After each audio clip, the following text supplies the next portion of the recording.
It's my pleasure for me being the moderator for this panel, Catalyzing Green Recovery.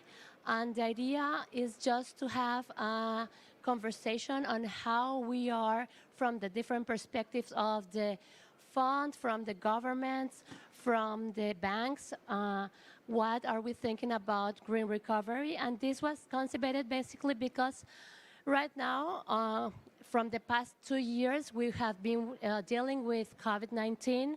After 2 years, we then again have this, the conference presently, where last year it was not possible to do it. And what are we expecting basically to work from now on?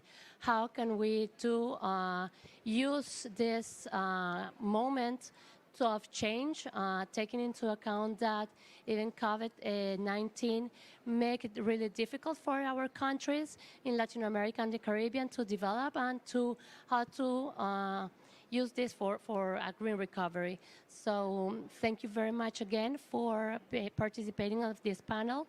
I'm going to introduce Mr. Julian Suarez Miglozzi.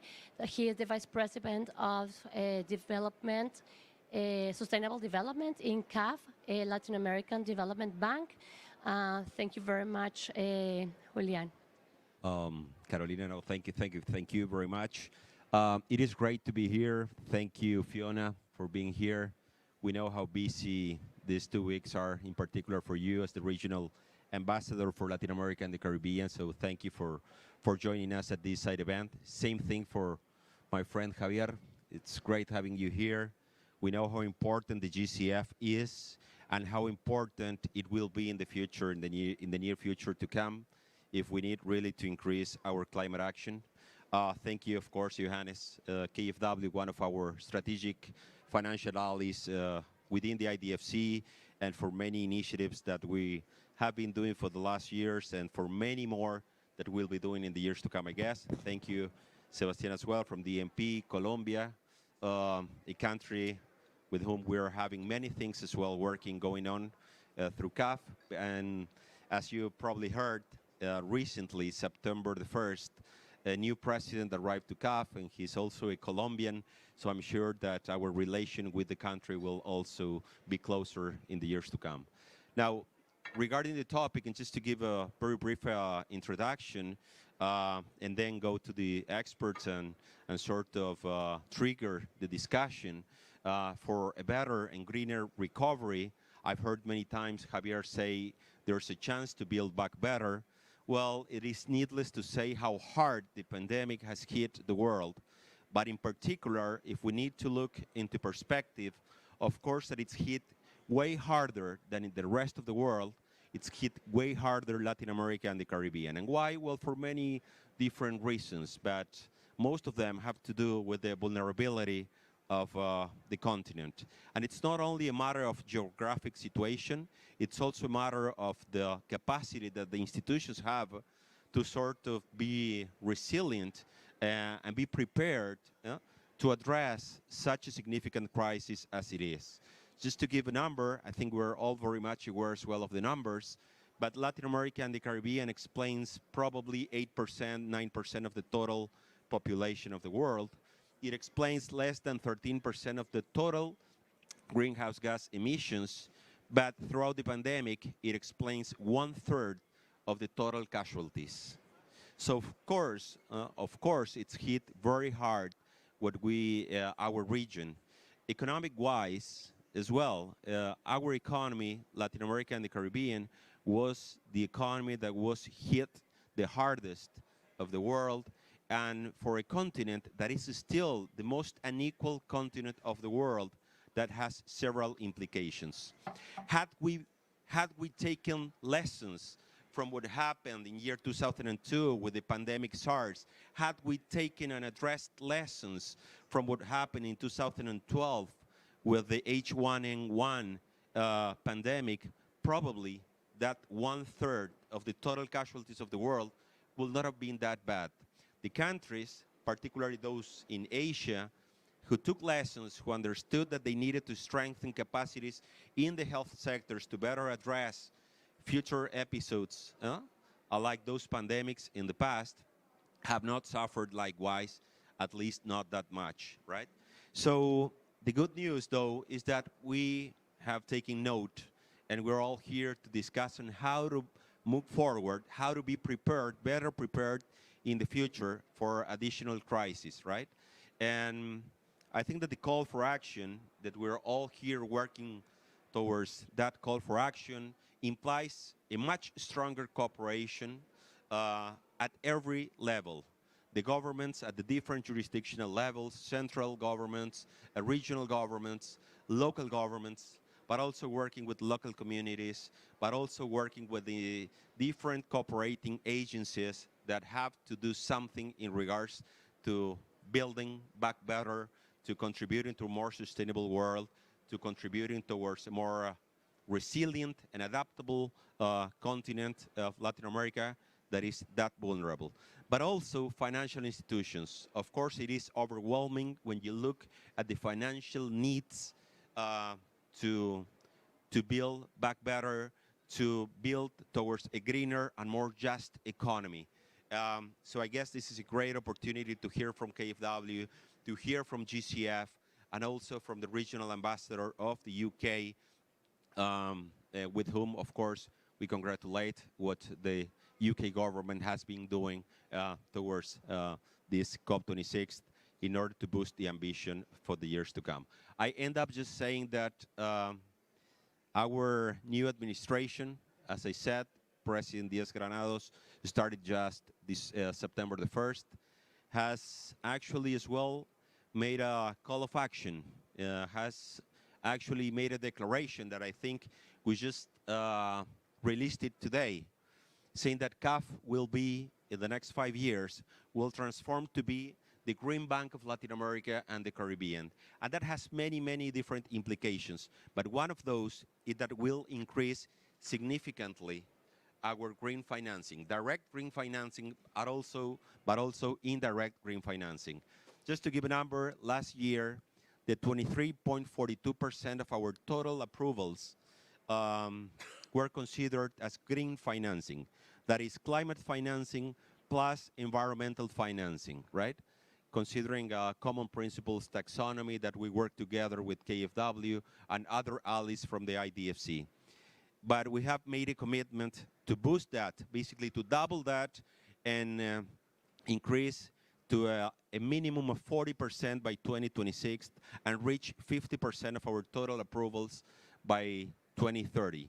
That implies from year 21 to year 26, at least putting in the table to our country members at least $25 billion in direct financing towards national and international climate and environmental commitments. For us, that is very significant, but that is certainly not enough considering the enormous needs the region has. And that's why strengthening cooperation, building from CAF a platform that be useful for the countries, where we can basically land international cooperation and financing through CAF is key for us. Thank you very much for being here. It is a great panel. I stop by here. Thank you very much, Carolina.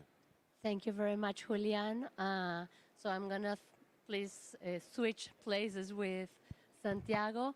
And, well, then again, thank you very much. We have, as Julian said, we have a great panel right now.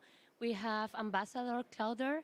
She was appointed to the UK government regional ambassador for Latin America and the Caribbean in COP26 in March 2020.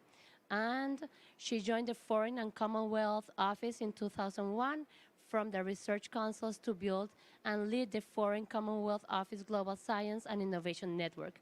So thank you very much. We are delighted to have you here. We have Mr. Manzanares. Javier Manzanares is the Deputy Executive Director at the Green Climate Fund, and he is, prior to his current role, he was the Director and Representative of UNOPS in Mercosur region based in Argentina. Thank you very much for your participation. Santiago Aparicio. He is Environmental and Sustainable Development Director at the National Planning Department at Colombia. He's the leader in sustainable development and innovation strategies experienced in social entrepreneurship. So thank you very much. And we have Mr. Johannes Skoll. He is the head of the Division of Energy and Financial Sector in Latin America and the Caribbean and KfW Development Bank from Germany. Thank you very much for your participation. And as I started mentioning, the idea is to see which is basically the understanding from each of the different institutions, government, on how we have to attend this green recovery, what are the expectations, and basically the strategy that you are developing and what you are expecting also from Latin America and the Caribbean. So I will start with Ambassador Fiona. Thank you very much. Thank you very much. And thank you also for the recognition of the work on this COP26 conference. But we are very much all in this together. And so it's about collaboration, it's about moving forward together, but it's also about moving forward together with pace and with action. And so I've been the regional ambassador for COP26 for the region since March 2020. My observation is that we've spent over a year on lots of Zoom conferences analysing the issues, which has been important, but we really do need to move to action and get on with it. And so I think issues I'd like to highlight is, first of all, as we've just been discussing, the reality of the situation, the tragic and disproportionate impacts of the pandemic on a region that was already suffering with recession, with debt, with very little fiscal space. We also have to be realistic about the vulnerability of the region and the climate change impacts that are already happening and that are going to come. And that is an undeniable fact. So the adaptation and resilience of the region is really crucial. And so it's about, yes, this is a great threat. It's the threat of a generation, but it's also the opportunity of a generation. And so far, the region could perhaps do more to seize that opportunity, would be my comment. So I think recent statistics show funds that have been available for part of the Build Back Better from the pandemic. Only about 0.5% has gone into short-term measures. Only about 2.2% of funding across the region has gone into longer-term measures, whereas that contrasts with 2.8% short-term, 19.8% long-term investment in a green recovery globally. So not only is the region hard hit, the region is going to be hard pushed to catch up and to be competitive whilst the rest of the world moves ahead. However, I think there are great opportunities, and not least here at COP26. The UK has to be a neutral host here, so I'll make a personal comment. And my personal comment is this is a great opportunity for Latin America and the Caribbean. We obviously have a big focus on mitigation, on reducing emissions, and the region's planning on how it's going to seize those opportunities, on the energy transition, greater use of renewables, the opportunities in clean transport. There are big economic opportunities there for the region. But also we're trying through this conference to get a greater shift of focus on vulnerability, on adaptation and resilience, and the connection with nature.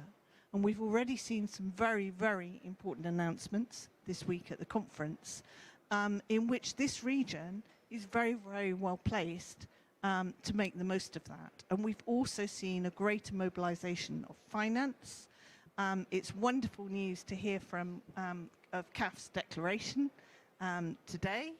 We're also seeing mobilization by the other multilateral development banks and by the private sector. So a lot of money is going to be available. The region needs to be well positioned to make the most of that and to leverage it. So a lot of this is now about momentum. It's about recognizing this is not just about climate change, it's about social and economic change and opportunity.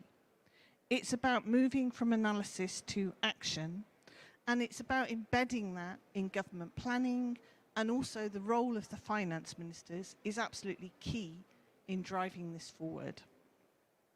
And so what are some of the examples of the opportunities? I've mentioned already the energy transition and clean transport. There's also, of course, resilient infrastructure. There's looking at water and sanitation. There's looking at restoration of ecosystems, conservation of forests, changes in land use, sustainable farming, urban planning. All of these things can have a green element and are a green opportunity for this region. And from the UK, we look forward to working in partnership and in collaboration and building also that interregional collaboration for both Latin America and the Caribbean. Thank you very much. Thank you very much, Mrs. Ambassador. Then again, thank you. I would like to pass the word on to Javier Manzanares from the GCF. What are the expectations to include green recovery in the future or proposals for the GCF? Well, thank you, Claudia. Thank you very much, CAF. Heartfelt congratulations on the announcement, Vice President Julian. If I hear well, Green Development Bank for Latin America and the Caribbean, we can definitely use your leadership. The amounts are very significant, $25 billion in climate and environmental action. So very much welcome, congratulations. And within that period of growth and expansion, would be very proud to partner with CAF and multiply scale and resources. Having said that, I would like to make a couple of comments on the situation. It's not foreign to anyone here.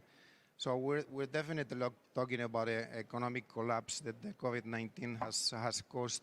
According to our records, the number of people suffering from food insecurity has doubled from 2010 to today's days. That is to say that from 135 million people suffering from food insecurity, the pandemic has multiplied that by 2. So our records indicate that it's about 270 million people suffering from food insecurity. In addition to that, also a large part of the population has gone into unemployment, so putting an additional 500 million people falling below the poverty line. In addition to that, the pandemic has also eroded decades of economic growth and has put several of the countries, and particularly some of them in the region, Latin America and the Caribbean, are a situation where they have to increase the levels of debt, and they are suffering from a reduced access to affordable long-term finance. We do expect within the next year to have to start some negotiations on the debt for a climate swap. And if that is the case, important institutions like CAF, like KfW, like the GCF in supporting that debt to a climate swap can truly take part by embedding climate action into the building back better and greener. What has the GCF done? Not so much on what is that we are doing. How did we react to the consequences of the pandemic? So Carolina, that was your question. And I would like to share with you that from the beginning of the pandemic, we enforced that every single concept note and funding proposal would come not only with the usual co-benefits, so we analyze all the projects within our investment criteria, and apart from the usual one of paradigm shifting in relation to climate change and being the efficiency and effectiveness, then that is country-driven, but particularly that we emphasize on the sustainable development, and each one of our concept notes and funding proposals have been aiming at getting job creation. So we want to see the interventions from the GCF. They are not only related to a climate action. They're not only related to lowering emissions and increasing resilience and supporting communities to adapt to the effects of climate change. We also want to see that there is an element of job creation. Fortunately, we have had during 2021 the year of the largest amount of programming. It has been $3 billion 2021 alone, for an accumulated amount of $10 billion. That's our portfolio of approved funding proposals, that when you add co-financing from entities like KfW, like CAF and several others, the total portfolio is about $37 billion in climate action, both in mitigation and adaptation. That's for 190 projects and benefiting about 123 countries. So my summary of my message is look very deeply into the co-benefits.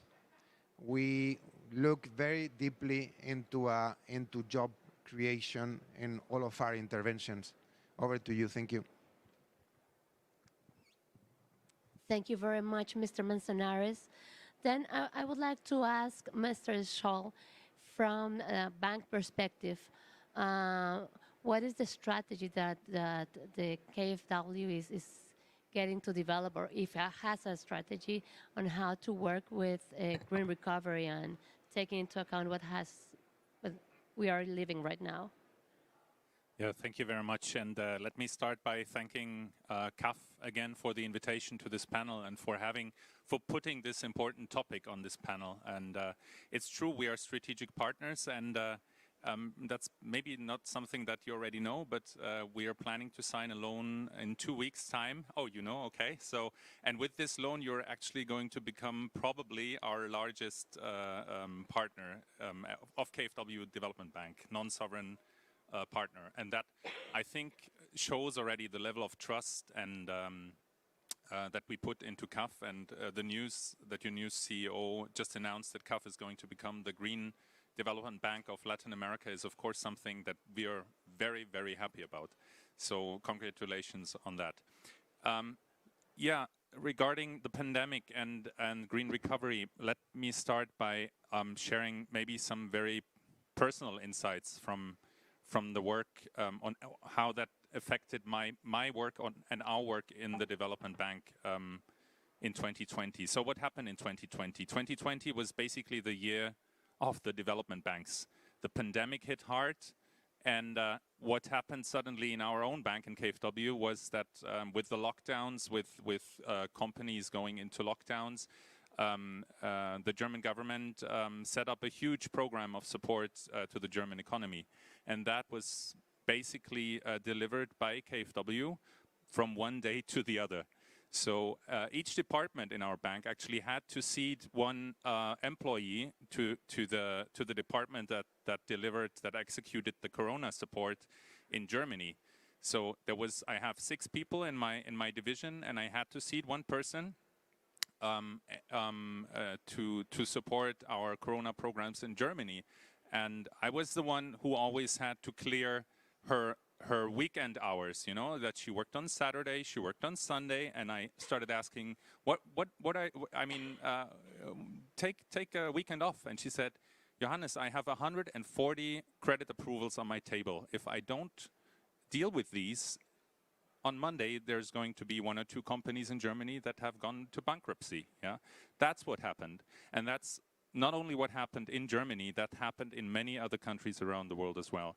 So that was a struggle for survival in a sense, I think, that we have not seen before. And well, I had the division of finance and energy in Latin America. So what we usually do is that we finance projects or climate-friendly investments in Latin America. So our department has a 1.5 billion per year, more or less, to Latin America. Usually before the pandemic hit, that was 80 to 90% climate-relevant investments. I don't know the overall numbers in KfW right now, but I mean, for Latin America, that was about 80, 90%. With COVID, this number came down. We made the same amount of funding over the past 2 years, more or less, but maybe 30 to 40% was related to climate change. And that had to do, of course, with the demand of the countries, of the demand of our partners, of the other development banks that executed the COVID programs in their countries. So we provided a large loan to COFIDE, for example, in Peru, that executed the Peruvian program to support them with liquidity in the Corona program. We have supported CAF also with your regional Corona program with about 250 million as well, and other development banks and countries as well. So when I think about green recovery, what I'm thinking in practical bankers terms is that governments and banks, my clients, start demanding money for climate change again. Yeah. And that's something, to a certain degree, we have never gone to zero through this pandemic, and that's, I think, also something remarkable. Just last week, we signed with the Colombian government, together with IDB, with AFD, KfW, the Korean bank, the Swedish, I think, were part of that transaction as well, and the UK government as well. A huge climate support, sustainable development loan to Colombia in the middle of an ongoing pandemic. I think that's really encouraging that there are countries and institutions that, despite of the huge need of financing for survival and for emergency, push this agenda forward. And I hope very much that we're going to see more of that in the future. So what are we concretely doing? I think one thing that I wanted to mention is we keep financing climate-friendly investments, and hopefully more in the future. But what we also see is that we need to support our partners in tapping other sources of finance as well. A development bank is not just a financier. I think our role is changing also. And in the future, our role will be more that of an enabler and helping our clients, our partner, to access funding. And there the capital markets come into play. And that's also something I just wanted to highlight because the capital markets, it was not just yesterday, it happened already a couple of years ago, but there is a huge demand for sustainable investments. There is money out there that is looking for opportunities to invest into climate-friendly investments. And if you look at the green bond market, the global green bond market that is really picking up and growing with incredible speed. But if you look where this development is happening, this is happening mainly in the developed countries, in China as well. And Latin America has seen a huge development, but is lagging very much behind. And if you take out Brazil, it's almost, it's very limited, the kind of development. So we set up, for example, a fund, the Latin American Green Bond Fund, that we're actually going to launch tomorrow at the German pavilion, that seeks to leverage funding for the green capital market development in Latin America, support issuers, new issuers, first-time issuers with accessing the market. So if you're interested to learn more about that, I'm happy to invite you tomorrow. One last sentence, what do you expect from Latin America? I think what I would expect from Latin America is exactly what CAF is doing right now.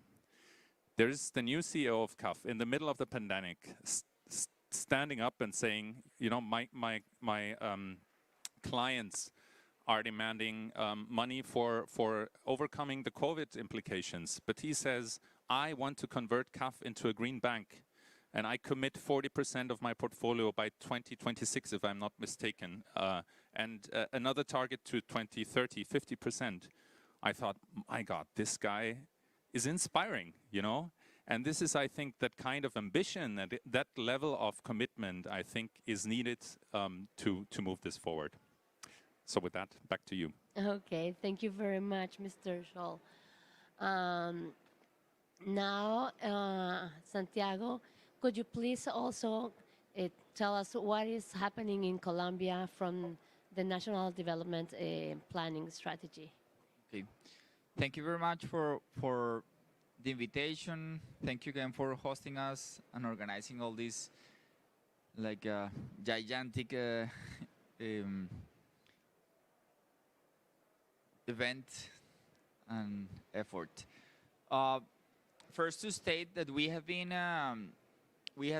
since the last like 6 years having in Colombia a green growth strategy. So when the pandemic arrived, we were at some point much more prepared than were other countries, because we already have a public policy of green growth strategy toward 2030.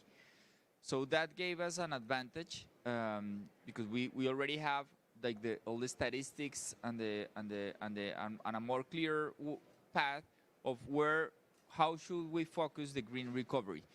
What we make was how we can speed that. What we have maybe thought that it was going to occur on 2030, according to some other studies that we have made, how we can speed that. So that's the first point that was key for being effective in mobilizing quickly, like really important amount of climate finance, as KFD, as you were mentioning, the loan we signed was $1,200 million, and so for Colombia and for our economy, that's a really large amount. So maybe it's the largest amount. So that's the first point I want to mention. Second point, as Manzanares was saying, we also began making emphasis on jobs. How this translates into green jobs, specifically with data from the National Planning Department. We are like sort of the think tank of the presidency. So we emphasize with that.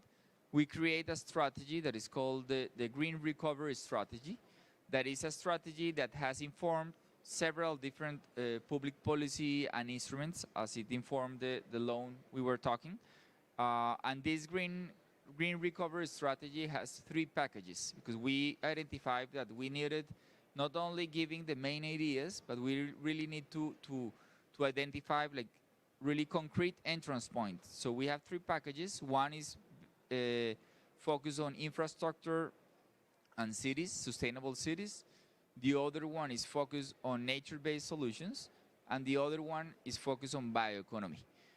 So with these 3 packages, each package has specific actions already identified, so that it was more easy for materializing those actions. For example, if we were talking about building sustainable houses, then if we were going to make a huge program of housing in Colombia, we find the entrance point for stating the co-benefits that exist if that housing was sustainable versus if the housing was not sustainable. So we began having those discussions, and we are still having the discussions, but having the technical part has been really key, and obviously having the political commitment and the championship of our president. That has gave us like that right balance between science-based focus and a political-based focus. So if you have too much of one side, or either it is science or political, things may not turn into action. So we have had that key balance. And the last point that I want to mention is that we began realizing the importance that the private sector jump in. So thanks to the GCF, we were already building a strategy for encouraging private sector for managing climate risks, so that we were not talking to the private sector only that they need to be more carbon resilient, but they need to manage their risks. And if they don't manage their risks, physical risk and transitional risk, they are going to lose competitiveness, and they are going to go out of the market. So, and it's in these terms that we have some talks with some CEOs, and we have already achieved having this basic strategy to really begin opening the discussions to the private companies. And this has begun also like creating like a ripple effect, obviously, with the commercial banks and with other institutions, because the companies and the CEOs and the boards began identifying that they really need to begin building their resilience on their territories, on their chain value. So this was like a really like great element that has helped us to move in the right direction. So I will leave it there. Maybe mention on our last point, it's about the infrastructure. The discussion was, and a more like a Keynesian discussion about that, and it happens in the region that only infrastructure is the one that creates jobs. So we say, okay, let's talk about infrastructure, but let's talk about resilient infrastructure. So we are going to make the bridge, but instead of making the bridge 5 or 10 times, because it's not resilient or climate proof, we are going to try to make the bridge climate resilient. Yeah. So we began opening the discussion of cost effectiveness. That was really key. We were presenting to the president 2 weeks ago a public policy that the ministries and they approved, that is the climate variability public policy. And one of the main elements was a basic one. It's more worthwhile preventing than reacting. And it sounds really easy, but it was those statistics that says that if you spend $1 in prevention, you are going to save $5 in reaction. So in a context of fiscal constraint, this is key. So that was a focus that we also put.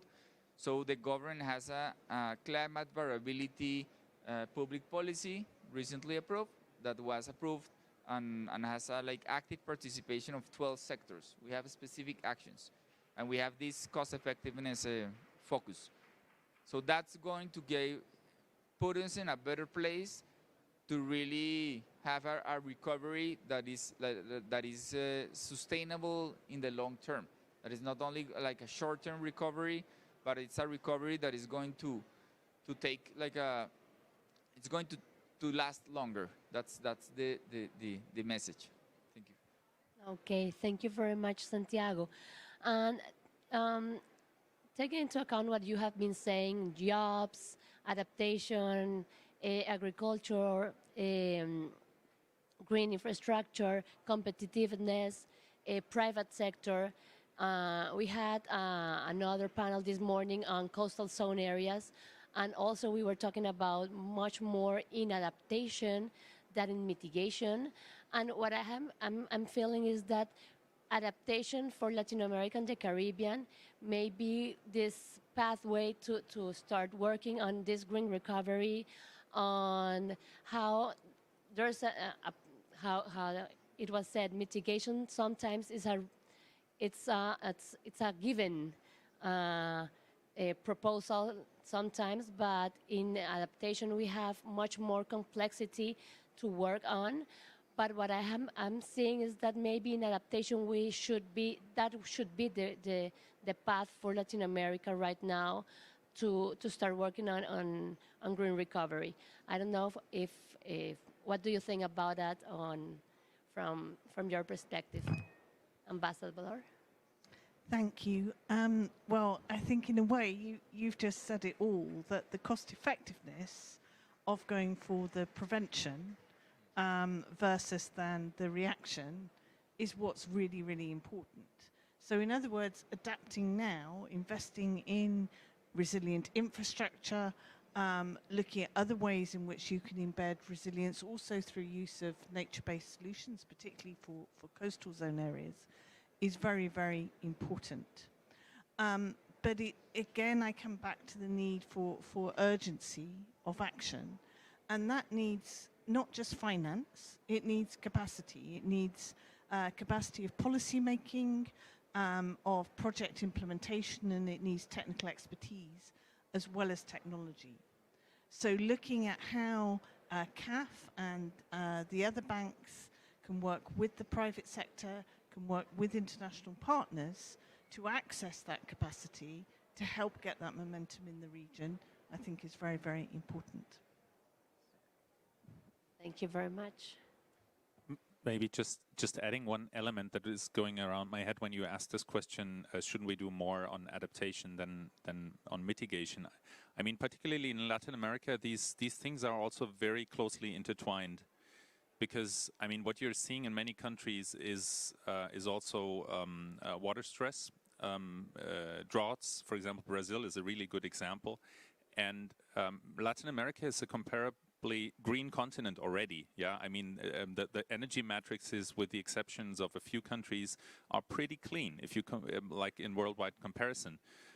But the reason is because they depend very much on hydroelectric energy. And if suddenly the rain stops falling, I mean, this has a huge impact on your energy security also in your countries. And of course, governments are thinking about how to deal with that. And if Latin America tomorrow decides, look, we need tons of new thermoelectric power plants, that's of course something that is obviously not something that we would want. Yeah. So I think adapting to climate change at the same time contributing to mitigation there is something that one should not lose sight of. I want to highlight one specific theme, and it's one that our host has been pushing, and it's about the importance of nature. We have been acknowledging the dependence we have on fossil fuels, and how sooner or later we are going to have a more each time more fiscal problems. Yeah, because we are seeing that our incomes are decreasing.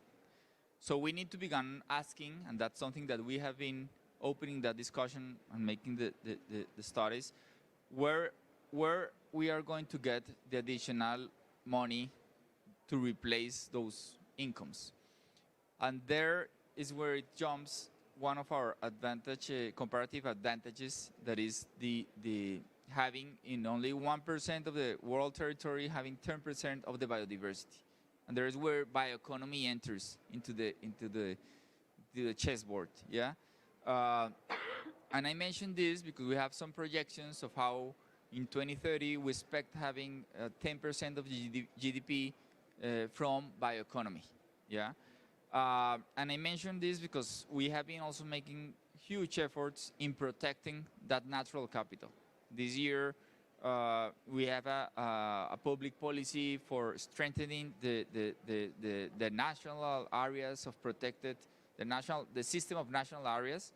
Another public policy last year for controlling deforestation, and we have been also collaborating a lot with the UK, with Germany, with Sweden, especially on these efforts, so that we prevent that the biodiversity crisis is going to take us of not being possible creating wealth from the natural capital. So that's a key element. And a second element, talking about cost effectiveness, we have been also beginning to position the importance of nature to create eco-reduction. How the nature is the one that builds eco-resilience, and how if we already have that green infrastructure, we don't need to build any other infrastructure that can replace this one. We can use this one and maybe complement it with gray infrastructure. So that's something, and I mentioned this because I think that the banks especially, they also need to have that transformation, and not only focusing on gray infrastructure, but also focusing on green infrastructure. But that obviously depends, it also needs a transition of teams, as it has to happen on the governments. It also needs to have a transition of teams of capacities in the development banks and the other like institutions, because it's not easy like making the link, but I think that it's key for having a whole like resilience. Okay, thank you very much, Santiago. Well, for us, it's been a big pleasure. I don't know if someone has a question for our panelists, even though it's in streaming, so I'm not sure of that. However, well, thank you very much again. I will end this panel with 3 different remarks. Cost effectiveness is basic for any measure that is going to be implemented. Nature-based measures with green infrastructure should be starting to put into account much more. And the interrelation between adaptation and mitigation. I think that's for Latin America, as you said, really important. Is not only in adaptation and seeing that we don't emit that much of greenhouse gas emissions, but if we don't adapt, maybe we are going to be that increasing the greenhouse gas emissions. So thank you very much for this panel, and thank you, everybody.